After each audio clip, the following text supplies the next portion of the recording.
میں نے اسلامی یونیورسٹی بھاولپور سے گریجویشن کی اور پولیس سروس کا آغاز ڈسٹرکٹ میرپور سے کیا سال 1990 میں، اور سروس کے دوران میں ایک بار نیلم ڈسٹرکٹ میں رہا، 3 بار مظفر آباد پوسٹنگ رہی، 1 بار پلندری رہا، 3 بار کوٹلی رہا، 2 بار بھمر رہا، اور باقی سروس میرپور میں گزری ہے۔ اچھا سر، زیادہ سروس آپ کی میرپور میں گزری ہے، اس کی کیا وجہ ہے؟ چونکہ سروس کا سٹارٹ میں نے میرپور سے کیا تھا تو میرپور کے ماحول سے واقفیت ہو گئی، اور پھر اللہ تعالیٰ نے مجھے موقع دیا، بار بار موقع دیا کرمنلز کے خلاف ایکشن لینے کا اور مظلوم لوگوں کی مدد کرنے کا۔ سروس کے دوران آپ کی کیا اچیومنٹس ہیں سر؟ سروس کے دوران اللہ تعالیٰ نے مجھے بے شمار اپارچونیٹیز دی ہیں۔ 1991 میں میرپور اسلام گڑھ میں ایک تارکا ڈاکو گینگ تھا جو درجن سے زیادہ مرڈر، رابریز اور اس طرح کے سنگین ترین کیسز میں انوالو تھا۔ ان کے خلاف ایک بہت بڑا ایک آپریشن ہوا تھا جس میں 14 گھنٹے تک پولیس مقابلہ رہا، جس میں میرے ساتھ 10 لوگ جو ہیں وہ زخمی ہوئے، اور بالآخر دونوں ڈاکو جو اپنے کیفر کردار تک پہنچے۔ اس کے علاوہ 1993 میں 1995 میں میرپور میں مختلف رابریز کے دوران ہم آپریشن کرتے رہے، اللہ تعالیٰ کامیابی دیتا رہا۔ 1996 میں مظفر آباد میں ایک بہت بڑا ڈاکوؤں کا گینگ تھا، بین الصوبائی گینگ تھا، وہ ہم نے گرفتار کیا، اور اسی طرح میرپور میں مختلف رابریز کے دوران مرڈر ہوتے رہے۔ چودھری محمد دین سابق ڈسٹرکٹ کونسل جو چک ساگر والے تھے، ان کو رابری کے دوران مرڈر کر دیا گیا، وہ ٹریس کیا۔ منگلا میں انکم ٹیکس آفیسر تھے، انہیں رابری کے دوران مرڈر کیا گیا، وہ ٹریس کیا۔ منگلا ہی میں ایک آرمی آفیسر کی مدر کو رابری کے دوران مرڈر کیا گیا، وہ ٹریس کیا۔ کسگما بھمبر ڈسٹرکٹ میں چودھری صدیق تھے، انہیں تاوان کی گھر سے کڈنیپ کیا گیا اور مزاحمت کرنے پہ انہیں مرڈر کر دیا گیا، وہ بلائنڈ مرڈر تھا، وہ ٹریس کیا، گینگ گرفتار کیا۔ میرپور میں ایک ساجد علی نامی ایک جوان لڑکا تھا، اس کو 1 کروڑ روپے تاوان کے لیے کڈنیپ کیا گیا، تاوان نہ ملنے پہ اسے مرڈر کر کے اس کی ڈیڈ باڈی منگلا ڈیم میں پھینک دی گئی، وہ گینگ ٹریس کر کے گرفتار کیا گیا۔ کاکڑا ٹاؤن اسلام گڑھ میں رابری کے دوران ایک ہی فیملی کے 4 لوگوں کو مرڈر کر دیا گیا، بلائنڈ مرڈر تھا، وہ ٹریس کیا۔ نوشین راجہ میرپور میں ایک لیڈی تھی، اس کو مرڈر کیا گیا، اس کی پلاننگ برطانیہ اور دبئی میں ہوئی، وہ ٹریس کر کے گرفتار کیا۔ جاتلا میں ایک تصور نامی لڑکا تھا، اس کو مرڈر کر کے اس کا سر جو ہے وہ تن سے جدا کر کے غائب کر دیا گیا، وہ ٹریس کر کے گرفتار کیا۔ میرپور میں ایک احسن لطیف لڑکا تھا، APS کا اسٹوڈنٹ تھا، اس کو میرپور سے کڈنیپ کیا گیا اور گجر خان میں 10 لاکھ روپے تاوان لے کے چھوڑا گیا، وہ گینگ ٹریس کر کے گرفتار کیا۔ میرپور میں ایک 4 سالہ بچے کو کڈنیپ کیا گیا، فیصل آباد میں 10 لاکھ روپے تاوان لیا، وہ ٹریس کیا، بندے گرفتار کیے۔ میرپور میں ایک صابر مغل کو کڈنیپ کیا گیا اور برطانیہ میں 2,23,000 پاؤنڈ تاوان وصول کیا، وہ ٹریس کیا۔ میرپور میں چودھری حنیف سابق چیئرمین MD ہے، ان کے گھر ایک بہت بڑی رابری ہوئی تھی، وہ ٹریس کر کے بندے گرفتار کیے۔ میرپور میں فیئر ڈیل کرنسی ایکسچینج تھا، وہاں پہ 91 لاکھ کی رابری تھی، شیخوپورہ سے وہ گینگ گرفتار کیا۔ مظفر آباد میں چیف جسٹس ہائی کورٹ پہ قاتلانہ حملہ ہوا تھا، وہ بلائنڈ کیس تھا، وہ ٹریس کیا۔ ڈڈیال میں ایک بیلی بٹھار گینگ تھا، بہت بڑے کرمنلز مافیا تھا، ان کے خلاف آپریشن کیا، وہ گرفتار کیے۔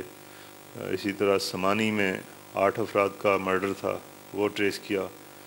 بھمبر میں پاکستان کے مختلف مرڈر رابریز میں موسٹ وانٹڈ کرمنلز جو تھے وہ گینگ گرفتار کیا، جن کی ہیڈ منی مقرر تھی۔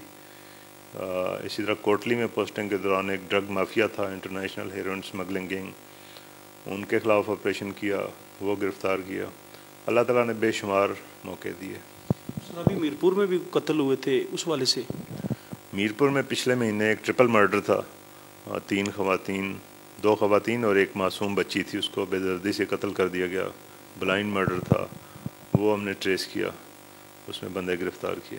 سر دوران سروس گورنمنٹ کی طرف سے آپ کو کیا کیا ایوارڈز ملے؟ اللہ کا شکر ہے کہ مجھے گورنمنٹ کی طرف سے پولیس کا جو اعلیٰ ترین اعزاز ہے QPM Quaid Azam police medal 1 بار ملا، اور جو 2nd ہائیسٹ ایوارڈ ہے PPM پریزیڈنٹ پولیس میڈل وہ 3 بار ملا، اور 1 ملین روپیز سے زائد جو ہے وہ کیش پرائز ملا. اس کے علاوہ 67 یا 8 جو مجھے ایفیشنسی ایوارڈز ملے، اور 100 سے زیادہ اپریسیشن ایوارڈز ملے. اور پنجاب گورنمنٹ کی طرف سے مجھے خطرناک ڈاکو پکڑنے پہ ہیڈ منی ملی، اور سب سے بڑھ کے مظلوم لوگوں کی دعائیں ملی. سر یہ جو لیدر جیکٹ سکینڈل ہے یہ کدھر تک پہنچا ہے؟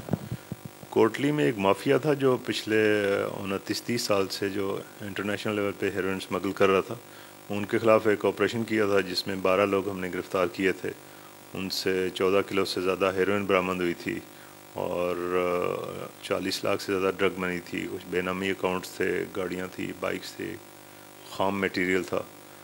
تو ان کے خلاف ٹرائل ہوا، اور ان کو ٹرائل کورٹ سے 8 سال 5 سال اس طرح مختلف سزائیں ہوئیں. اچھا سر، آپ نے اتنا بڑا کریک ڈاؤن کیا منشیات فروشوں کے خلاف کوٹلی میں، تو آپ کو کن مشکلات کا سامنا کرنا پڑا، کن چیلنجز کا سامنا کرنا پڑا سر آپ کو؟ دیکھیں، پولیس جب بھی کسی کرمنل پہ یا مافیا پہ ہاتھ ڈالے گی تو وہ آپ کو نقصان پہنچانے کی بھی کوشش کریں گے، آپ کو بدنام کرنے کی بھی پوری کوشش کریں گے. لیکن آپ کی نیت ٹھیک ہوگی تو اللہ تعالیٰ آپ کی مدد کرے گا. پولیس فورس سے رشوت کا کیسے خاتمہ کیا جا سکتا ہے؟ پولیس میں اللہ کا شکر ہے کہ روز بروز اس میں بہتری آ رہی ہے، پڑھے لکھے لوگ آ رہے ہیں، اور پرانا جو کلچر ختم ہو رہا ہے. اس میں عوام کو بھی چاہیے کہ پولیس کو غلط کام کروانے کے لیے مجبور نہ کریں، فیئر سسٹم پہ یقین رکھیں، اور پولیس کو فری ہینڈ دیا جائے. سننے میں آیا کہ آپ ابھی تک اپنا گھر نہیں بنا سکے، لیکن آپ سے جو جونیئر افسران ہیں ان کے پاس بڑی بڑی گاڑیاں، بڑے بڑے گھر ہیں، اس کی کیا وجہ ہے سر؟ گھر جب اللہ تعالیٰ آپ کو ہمت دیتا ہے تو آپ گھر بنا لیتے ہیں. میں سرکاری گھر پہ رہ رہا ہوں، سرکاری گھر میں رہائش رکھی ہوئی ہے، اور جب ہمت ہوئی تب بنا لیں گے. تو باقی سر جو آپ سے جونیئر افسران ہیں ان کے بارے میں کیا کہیں گے جن کے پاس بڑے بڑے بنگلے ہیں، گاڑیاں ہیں؟ میری سب جونیئرز کے لیے یہی ان کو ہدایت ہے کہ رزق حلال پہ یقین رکھیں. اللہ تعالیٰ نے آپ کے لیے راستے متعین کیے ہوئے ہیں، آپ رزق حلال کھائیں اور اپنی نیت ٹھیک رکھیں تاکہ اللہ تعالیٰ آپ کی مدد کرے اور عوام کا اعتماد آپ پہ قائم رہے. موجودہ طریقہ تفتیش میں جدت کیسے لائی جا سکتی؟ پولیس کو جب آپ بہتر ریسورسز دیں گے تو بہتر پرفارم کرے گی. ہمارے چونکہ ملک میں معاشی حالات اس طرح نہیں ہیں جس طرح ایڈوانس کنٹریز میں ہیں، لیکن اس کے باوجود ہم جو ہیں وہ کوشش کرتے ہیں کہ لوگوں کی توقعات پہ پورا اترا جائے اور انصاف فراہم کرنے کے لیے اپنا کردار ادا کرتے رہیں. پولیس فورس میں آرمی کی طرح ڈسپلن لایا جا سکتا ہے؟ جی بالکل، پولیس ڈسپلن فورس ہے جس طرح باقی فورسز ہیں، اور اس میں بہتری کی گنجائش موجود ہے. سر، جرائم پیشہ عناصر کے لیے کیا میسج دینا چاہیں گے؟ لیکن جب تک دنیا قائم ہے جرم ہوتا رہے گا. پولیس جب بہتر پرفارم کرتی ہے تو جرائم کا ریٹ کم ہو جاتا ہے. میرا جرائم پیشہ لوگوں کے لیے یہی پیغام ہے کہ زندگیوں میں جو کچھ اب کر چکے ہیں، جو جرائم آپ نے کیے ہیں، ان سے توبہ کریں اور اپنی زندگی ایک بہتر انسان کے طور پہ بسر کریں. کورونا کے حوالے سے تھوڑی بات کرتے ہیں. کورونا کے دوران سر پولیس فورس کو کن مشکلات کا سامنا کرنا پڑا؟ کرونا وائرس جو ہے وہ ایک مزی مرض ہے، اس میں فرنٹ لائن پہ پولیس ہیلتھ والے کام کر رہے ہیں. میرپور ڈسٹرکٹ میں سب سے پہلا جو کرونا وائرس کا انفیکٹڈ کیس تھا میرپور میں ڈیٹیکٹ ہوا تھا، اور اس کے بعد گورنمنٹ AJK نے پورے آزاد کشمیر میں لاک ڈاؤن کیا. اس دوران جو کیسز تھے وہ سارے اس کا ریٹ تھا ڈراپ ہوا، میرپور میں 0 پہ چلا گیا. اور اس کے بعد پھر جب ریلیکسیشن ہوئی تو پھر یہ ریٹ بڑھنا شروع ہو گیا. ابھی میرپور میں ہم نے گزشتہ چند دنوں سے دوبارہ لاک ڈاؤن شروع کر رکھا ہے. یہ سارا کچھ کرنے کا مقصد یہ ہے کہ لوگوں کو اس مضمر سے بچایا جائے. پولیس میرپور ڈسٹرکٹ میں 563 پولیس جو ہے پچھلے 3 مہینے سے زیادہ عرصہ ہو گیا دن رات ہم سڑکوں پہ کھڑے ہیں تاکہ لوگوں کو آپ نہیں سمجھتے کہ پولیس کے جوانوں کے لیے کوئی اسپیشل الاؤنس ہونا چاہیے ان کی پے کے ساتھ؟ کیونکہ پولیس جو ہے یہ لا انفورسنگ ایجنسی ہے اور ہم 24 گھنٹے ڈیوٹی کے پابند ہیں.